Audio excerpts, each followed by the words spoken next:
Hey guys, so I've been busy modding my new bike here.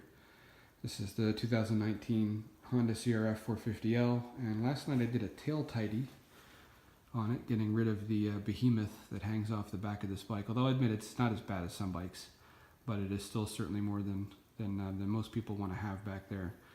And I didn't shoot any video when I did this, but I did take a bunch of still shots, and I will be narrating together a how-to guide. This is put together with just the stock parts that the bike comes with, and the addition of two small pieces of aluminum that are pretty easy to form. So look for that in the next couple of days.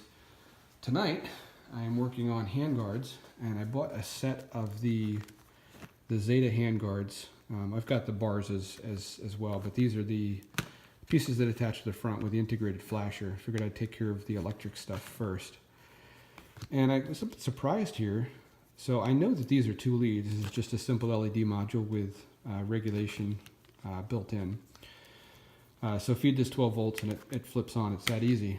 I was kind of expecting the stock units to be much the same way, but I took the first one off and it's actually 3 leads.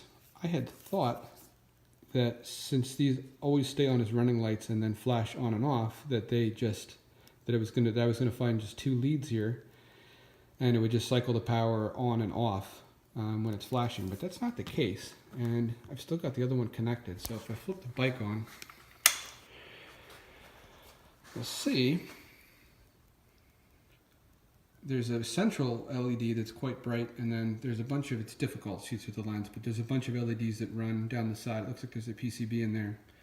And if I turn the blinker on, you see it does flash on and off, but it also flashes brighter. So it goes from just a kind of a moderately lit running light to a very bright flasher that then turns on and off. So I've got to figure out what's going on with those 3 wires if I want this to work as both a running light and a flasher, and I do want it to work that way. I'd like these to be on all the time and then flash on and off with the signal. So I think I'm going to have to cut this and get the tester hooked up to it and see what's going on. Alright, so I've got the bike turned on, and I've got my trusty Fluke 117 here, DC voltage, and I've stripped off these 3 leads, and I'm going to take a guess here and say that the green one is probably ground, and I think one of these is going to be hot all the time, but we're going to find out. Okay, so nothing on that one at all. Let's try putting the signal on.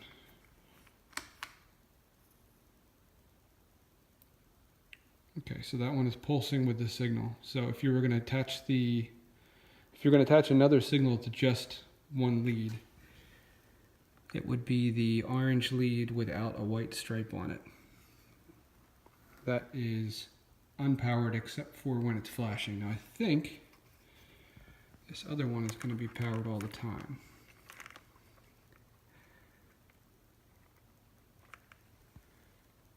Well,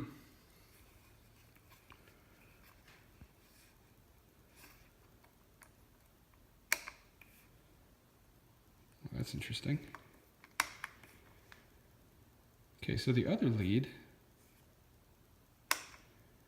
is only powered when the signal is off. I did not anticipate that.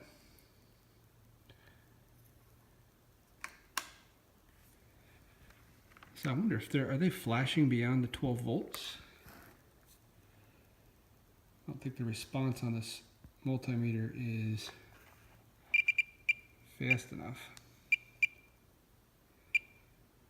Probably have to hook it up to an oscilloscope to catch the actual peak. Doesn't look like it though. So that changes my plans a bit, but I think we can still work around that if we want to get both running lights and signals from aftermarket signals. Let me think on that a second and draw something up. Alright, apologies in advance for my complete lack of any artistic ability, but I think that this will work. So this side represents that 3-pin plug coming from the wiring harness on the bike. And we know based on having the tester hooked up that we had a ground, a lead that was powered when the turn signal is not on, and a lead that is powered intermittently when the turn signal is on. And we also know that when the turn signal is on, this lead is not powered. So my thought is if we just add a standard relay in here so that the coil of the relay is powered from the running light lead, and obviously tied into the ground as well for the other side of the coil, that when this is powered, the relay pulls over to this position and then also allows the 12 volts on that to feed through there and light this up all the time. When the turn signal is turned on, we know that this is de-energized. So that will de-energize the coil in the relay. It'll fall over to the other position.